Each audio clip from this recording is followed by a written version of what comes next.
2025 में घर लेना सही है या रेंट पे रहना?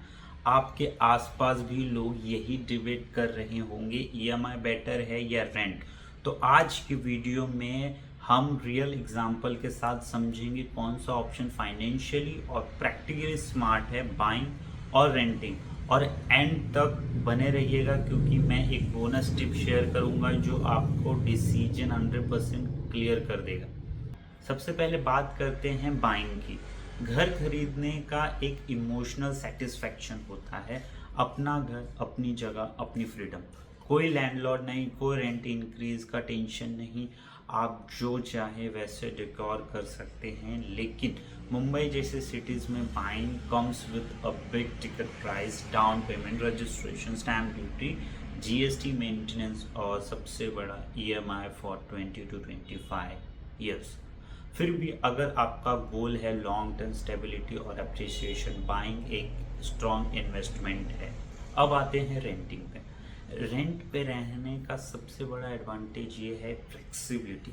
लोकेशन चेंज करना इजी है, कोई लॉन्ग टर्म कमिटमेंट नहीं, और सबसे इम्पोर्टेंट आपका 20 से 25 साल ईएमआई नहीं देना पड़ता।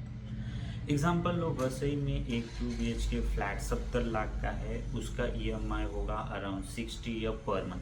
लेकिन वही फ्लैट आपको रेंट पे मिलता है 15 to 20,000। बचे हुए पैसे से आप एसआईपी, म्यूचुअल फंड या बिजनेस में इन्वेस्ट कर सकते हो। सो शॉर्ट टर्म्स में रेंटिंग फाइनेंशियली स्मार्ट लगता है। चलिए ग्राउंड एग्जाम्पल लेते हैं, वसई विरार बेल्ट का। यहाँ एवरेज प्रॉपर्टी प्राइस लास्ट 3 साल में 25 to 30% तक बढ़े हैं।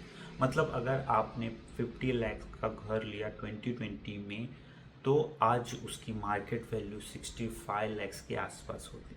लेकिन अगर आपको 2 से 3 साल के लिए सिर्फ रहना है या जॉब ट्रांसफरेबल है, then renting make more sense. अगर आपका EMI is equal to rent plus 10 to 50% तक ही आता है, then buying is the best option. अगर EMI डबल या ट्रिपल है रेंट के कंपैरिजन में, better to rent and invest the difference. और यहाँ पे एक और पॉइंट आता है, अगर आपका जॉब स्टेबल है, सेविंग अच्छी है और फ्यूचर मुंबई में ही देखते हो, तो buying is an emotional plus financial win. 2025 के मार्केट ट्रेंड के हिसाब से प्रॉपर्टी अप्रिसिएशन और रेंटल यील्ड दोनों बढ़ने वाले हैं। डेवलपिंग जोन जैसे वसई ईस्ट, नालासोपारा, पनवेल और Dombivli are becoming the investment hotspot.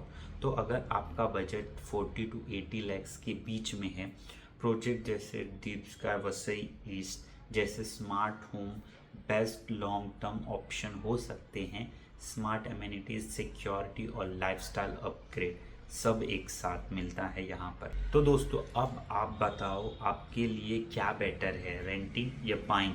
Comment करके बताना मत भूलना। और अगर आप वसई विरार या मुंबई के आसपास फ्री और स्मार्ट प्रॉपर्टी देख रहे हैं तो कांटेक्ट करिए मुझे, क्योंकि हम सिर्फ घर नहीं, कॉन्फिडेंस डिलीवर करते हैं। मैं हूं मनीष प्रसाद, मिलते हैं अगले वीडियो में। जब तक के लिए ड्रीम स्मार्ट, इन्वेस्ट स्मार्ट।